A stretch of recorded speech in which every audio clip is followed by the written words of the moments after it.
everyone, and welcome to Friday's writing lesson, and actually the last video that I'll be doing for you before baby Thomas arrives. So today in writing you're going to have a chance to just finish off your story so far if you didn't manage to do it yesterday, and then we're going to look through the editing stations together to give you a chance to look back and spot those mistakes and really get in that habit of editing and self-checking your own work. Okay, so today's your chance to finish off anything and edit your fantasy story. I've put the class emails on the page here because we would really love to see what you've come up with, especially kind of a fantasy story. I think they're really interesting to read. So me and Miss Pearson are really looking forward to seeing them. So yeah, they're on screen if you want to pause and write them down. And just like we did a few weeks ago, we're just going to work through the editing stations today. So once you've finished your story and you're happy with what you've got, you can grab a red pen or a different coloured pen like we would in class, ready to work through the stations. Okay, so editing station number 1 is checking your punctuation. So have a look at your work and check that there are capital letters at the start of sentences and for proper nouns.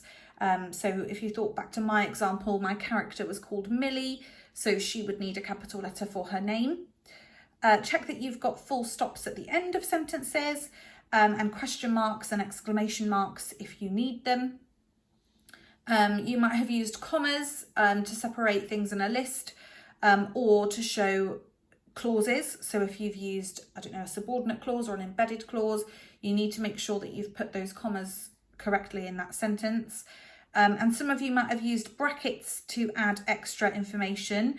And if you tried the 3 bad dash question, you're going to need to check your dashes and your question marks for that one. And some of you might have tried semicolons, which you know replace a conjunction. So have a look and see if maybe you could take a conjunction out and replace it with a semicolon. Okay, number 2, we want you to have a look for any adverbs. So this was part of your I-spaced openers, so some of you might have them from that.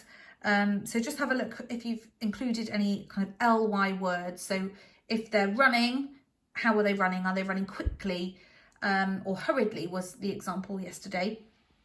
Have you got phrases that tell the reader when, where, how and why? So again, just checking you've got those details within your story. And then have you included some prepositional phrases that tell us where they found things? So perhaps you could show us where they found the book. You know, it could be under a dusty rug or above the shelves, hidden from other people. So yeah, that would be a good kind of opportunity to show us a prepositional phrase. And then you could also have a look at your sentence structure and see if you can include a fronted adverbial, which if you've used I-spaced openers, you would have done because they come at the front of your sentence and are a fronted adverbial. Okay, the next one is checking your spelling. So hopefully you remember a few weeks ago, a little tip was to read through your work backwards, which it does sound really silly, but it does help you look at the word as a spelling rather than in the context of your writing. So I would really recommend reading it backwards and looking at each word separately, and just have a look and think, oh, you know, that doesn't look quite right. I'm going to check my spelling with a dictionary. And you can do that online, or if you've got laptops, often Microsoft Word and things like that will do it for you. And checking again when you've used year 5-6 words, which hopefully you would have done in your planning, just check that they are spelt correctly. A huge well done for all of your hard work this week. And this is actually my last writing video with you all. So, you know, an extra huge well done. And I will keep in touch and I will send in some photos when baby Thomas is here. So just keep up the good work, guys. I'm so proud of you all. And I'll kind of keep in touch with Miss Pearson and Miss Bishop and hear about how hard you've been working. So yeah, a huge well done from me. I will miss you all, but I will keep in touch and hopefully have some news for you all soon. All right, take care everyone. Bye.